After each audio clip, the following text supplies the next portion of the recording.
There comes a moment in life, sometimes in the middle of an ordinary day, when a single sentence, spoken by someone else, feels like a stone thrown into the still waters of your mind. It might be an insult delivered casually, a sharp criticism of something you poured your heart into, or a tone of voice that carries subtle disrespect. In that instant, time slows. You can feel the heat rising in your chest, the rush of words you want to say back, the invisible push to defend yourself. We have all been there, and often, without even thinking, we let the moment pull us in. We raise our voice, we explain, we try to prove ourselves, and yet, when the dust settles, there's an ache, a quiet knowing that in reacting, we've given away a part of our power. But what if there were another way? A way of standing in the same moment, hearing the same words, yet feeling no need to fight, no urge to defend, no crack in your sense of self. What if the storm could pass through you without disturbing the calm inside? This is not about becoming cold or distant. It is about becoming rooted. In this journey, we will explore not just how to stay unshaken in the face of provocation, but also how to reclaim your worth when others stop seeing it. And as we move through these ideas, I invite you to notice, not simply what I say, but what stirs within you. Because the answers you're looking for may already be waiting in the quiet corners of your own mind. The nature of anger. There's a peculiar kind of silence that follows an insult. It's not the silence of peace, but the heavy pause before your mind erupts. In that space, 1,000 responses flash before you, sharp comebacks, rehearsed explanations, or the cold satisfaction of turning your back. And yet, if you've ever given in to that moment, you know how fleeting the victory feels. Anger, in its rawest form, is deceptively seductive. It promises justice, demands respect, and offers the thrill of showing them. But beneath that flash of adrenaline lies something else: regret, exhaustion, and the unsettling realization that your emotions have just been hijacked by someone else's behavior. Psychologists call this the amygdala hijack, a term coined by Daniel Goleman, author of Emotional Intelligence. When you feel attacked, your brain's amygdala triggers a fight-or-flight reaction, bypassing the rational reasoning part of your brain. In that instant, you're no longer responding with choice. You're reacting with instinct. And that's precisely where we lose control. The ancient Stoics understood this long before modern neuroscience gave it a name. For them, anger was never a show of strength. It was evidence of slavery. Not slavery to another person, but to your own impulses. Reframing insults. The power of perception. Seneca once said, "We suffer more often in imagination than in reality." At first, that might sound like a poetic overstatement, but think about it. How many times has the echo of someone's words hurt you more than the words themselves? It's not just what was said, it's the way we replay it, reframe it, and attach meaning to it. A casual comment from a coworker can morph, in the privacy of our minds, into a personal attack on our competence.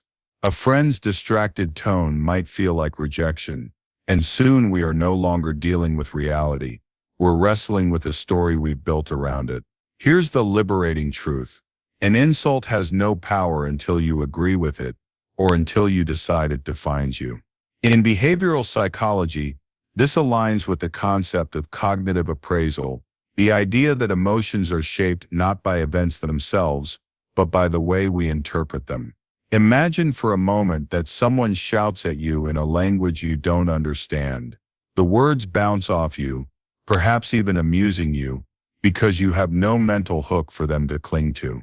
Now imagine that same tone in your native language, with words that hit your insecurities. The difference isn't in the sound, it's in your interpretation. That's why the first step in mastering anger is learning to filter insults before they reach your core. The next time someone says something biting, pause and ask yourself, is this truly about me, or is it about them? Could their words be a reflection of their own frustration, insecurity, or pain? Often, what we call criticism is simply another person's unresolved struggle spilling over. When you see it that way, Their words start to feel less like daggers and more like background chatter in a crowded cafe. Control what you can, ignore what you can't. Epictetus wrote, "Some things are up to us, and some are not." The world is full of things you can't control. People's opinions, their actions, their moods, the weather, the traffic on the day you need to be somewhere on time. When you try to control these, you enter a losing game. On the other hand, there are things that are entirely yours. Your beliefs, your choices, your habits, your responses. And strangely, these are the very things we tend to neglect in moments of anger. When we feel wronged, our instinct is to change the other person's behavior. But in doing so, we've already handed over our peace because we've placed it in the hands of someone who may never give it back. In applied behavioral psychology, there's a concept known as locus of control, the degree to which we believe we have control over the events in our lives. People with an internal locus of control focus on their own actions and attitudes. Those with an external locus place their happiness in the hands of circumstances and other people. So the next time someone provokes you, try this inner question: is this within my control? If the answer is no, imagine setting it down, like putting down a heavy bag you didn't realize you were carrying. Negative visualization, preparing for the storm before it arrives. The Stoics practiced premeditatio malorum, the premeditation of evils. Marcus Aurelius would begin his mornings by quietly reminding himself, "Today I will meet the arrogant, the selfish, the ungrateful, not with bitterness, but with calm acceptance." From a psychological standpoint, this is a form of mental rehearsal. When you expect the rain, you carry an umbrella. When you expect the world to act like the world, you're less surprised and less shaken when it does. Try this each morning. Picture one difficult interaction you might face. Not to dread it, but to greet it in advance. Then imagine yourself standing there, rooted, calm, unshaken, responding with indifference, the fire without oxygen. Anger feeds on reaction. Remove the fuel, and it dies.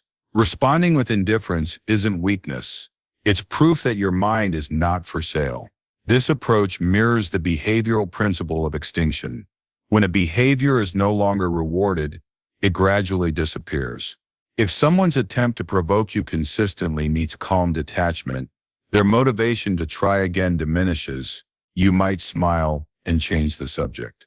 You might simply continue your work as if nothing happened. You might even offer kindness instead of defensiveness. Daily discipline, building the unshakable mind, remaining calm under fire is not a personality trait. It's a skill.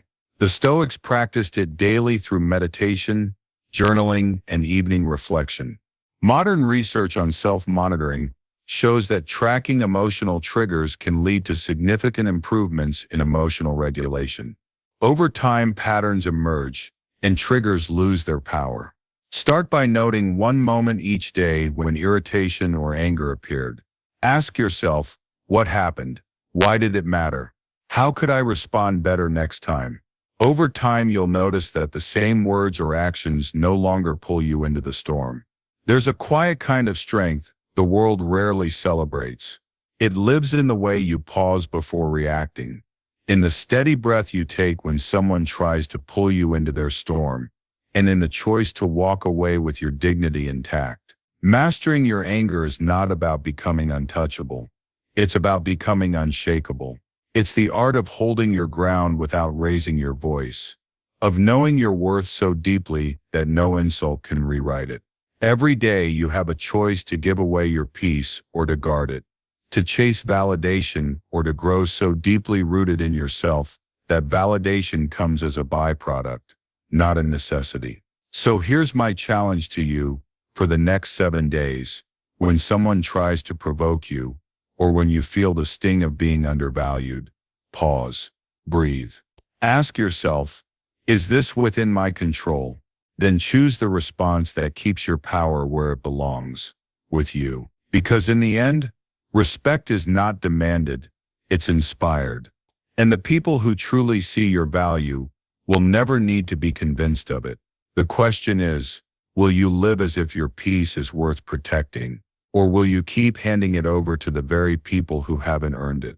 The answer, as always, is in your hands.